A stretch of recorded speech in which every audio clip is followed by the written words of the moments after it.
Toh hidup ini sudah ada garisnya. Kamu itu harusnya sibuk ibadah pada Allah, mengingat Tuhanmu. Apa-apa yang memang dirancang dan ditakdirkan untuk orang lain, itu tidak akan kena kita dan tidak akan kita dapatkan. Jangan kamu itu tidak usah memperbanyak kesedihan. Warahmatullahi wabarakatuh.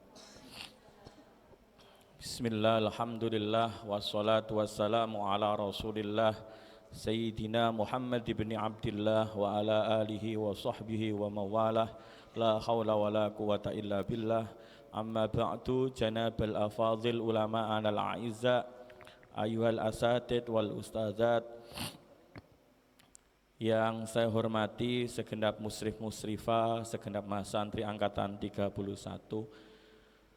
Alhamdulillah, malam ini kita bersama ditakdirkan oleh Allah Subhanahu wa Ta'ala masih dalam kondisi yang sehat, dalam kondisi yang iman dan Islam. Semoga kita yang ditakdirkan hadir pada majelis sholawat ini adalah pertanda bahwa Allah sayang dan ridho kepada kita semua. Sholawat serta salam semoga tetap terhaturkan kepada junjungan kita Baginda Rasul Muhammad sallallahu alaihi wa ala alihi wasallam. Teman-teman sekalian, ini adalah Selasa terakhir bulan Shafar. Biasanya disebut dengan Rebo Pungkasan atau Rebo Wekasan. Wa qila fi hadhil lailah anzalallahul baliyat. Bahwa di malam ini katanya menurut para ulama ahlul kasyaf itu di malam ini ada ribuan bala yang diturunkan oleh Allah ke dunia. Bala itu ya banyak, ya penyakit, ya segala macam, ya cobaan dan lain sebagainya. Tapi kita ya tidak usah terlalu pesimis, kemudian malam ini menjadi takut, itu ya tidak usah. Kenapa? Kita yang sudah minta tolong kepada Allah melalui baginda Rasul di penghujung qasidah Burdah Al-Busiri tadi, abiyatuha qad atat sittina ma'mi'atin farrij biha karbana ya wasi al-karami. Kalau kita sudah membaca burdah dengan bersolawat kepada baginda Rasul, kemudian kita berharap farrij biha karbana ya wasi al-karami. Ya Allah, singkirkanlah semua kesusahan kami karena Engkau itu zat yang luas sekali keagungannya. Lah kita ya tidak usah terus kemudian karena kita sudah minta kepada Rasul, kita sudah melantunkan qasidah yang berisi doa, ya Rasulullah khud biyadi, ya Rasulullah pegang tangan saya, tolong saya, tuntun saya. Kalau sudah begitu kita tidak usah susah. Kenapa? Karena kata Imam Al-Busiri, wa man takum bi rasulillahi nusratuhu intalqahul usdu fi ajami hadajimi. Orang yang penolongnya adalah Rasulullah sendiri, itu kalaupun dia ketemu dengan harimau di tengah hutan, maka harimau itu akan terdiam, membisu dan tidak berani pada orang itu. Makanya kalau kita sudah minta wasilah dengan baginda Rasul, kita sudah minta tolong kepada Allah melalui baginda Rasul, itu ya kita tidak usah sedih-sedih banget. Toh hidup ini sudah ada garisnya.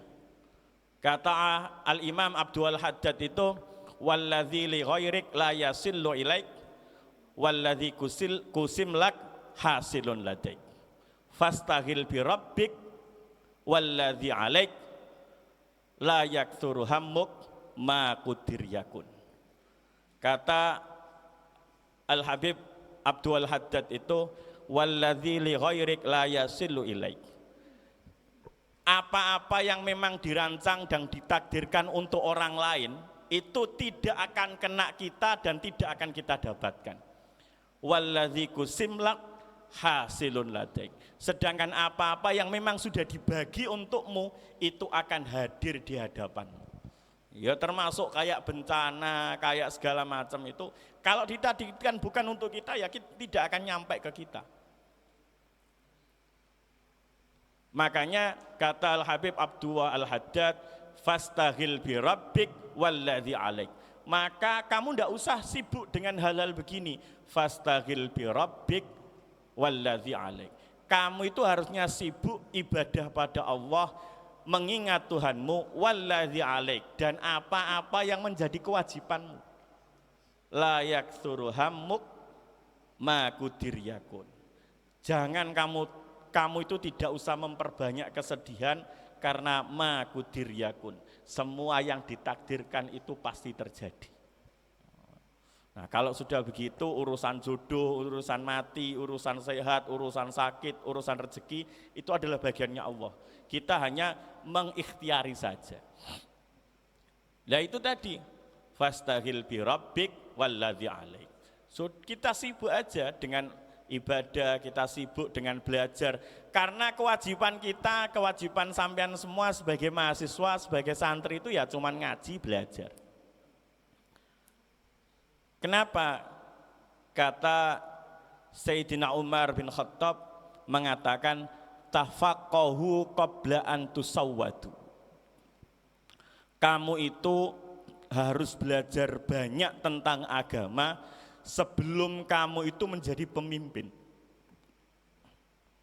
Para ulama memaknainya dengan begini. Ta'allamul ilma ma dumtum sigharan. Kamu itu cari saja ilmu sebanyak-banyaknya ketika kamu masih kecil, ketika kamu masih muda. Qabla antasiru sadatan ru'asa'a manzuran ilaihim. Sebelum kamu itu jadi tuan-tuan, jadi pemimpin yang kamu itu jadi pusat perhatian. Fa in lam tata'allamu qabla dzalik istahyaitum anta ta'allamu ba'da dzalik. Jika kamu sebelum jadi pemimpin itu kok tidak belajar, maka ketika kamu sudah jadi pemimpin, sudah jadi orang besar, kamu akan malu untuk belajar. Fabaqaitum juhalan, maka kamu akan tetap menjadi orang bodoh walaupun jadi pemimpin. Kenapa? Karena ketika masih muda, masih kecil, ternyata tidak rajin dan tidak belajar. Jadi itu harus diingat-ingat betul. Perkataannya Sayyidina Umar itu tafaqqahu qabla an tusawwadu. Kamu itu belajar saja yang rajin, tafaqqahu qabla an tusawwadu, sebelum kamu jadi pemimpin. Karena jenengan semua itu calon-calon pemimpin masyarakat. Calon-calon pemimpin rumah tangga, calon-calon pemimpin di komunitasnya masing-masing, calon pemimpin di desanya, calon pemimpin di kabupatennya. Lah, di masa depan kalau jadi pemimpin, sebelum jadi pemimpin, qabla antasiru sadatan ru'asa maunduran ilaihim. Karena kalau sudah jadi pemimpin itu pasti jadi pusat perhatian. Nah, sebelum itu belajar aja yang rajin. Supaya apa? Supaya kita tidak malu ketika kita jadi pemimpin. Kalau sudah jadi pemimpin malu belajar, fabaqaitum juhalan, maka kalian akan tetap menjadi orang-orang bodoh karena ketika masih muda, masih kecil tidak mau belajar. Maka syair Arab itu mengatakan, satubdilakal ayyamu ma kunta jahilan wa ya'tika bil akhbari malam tuzawwiti.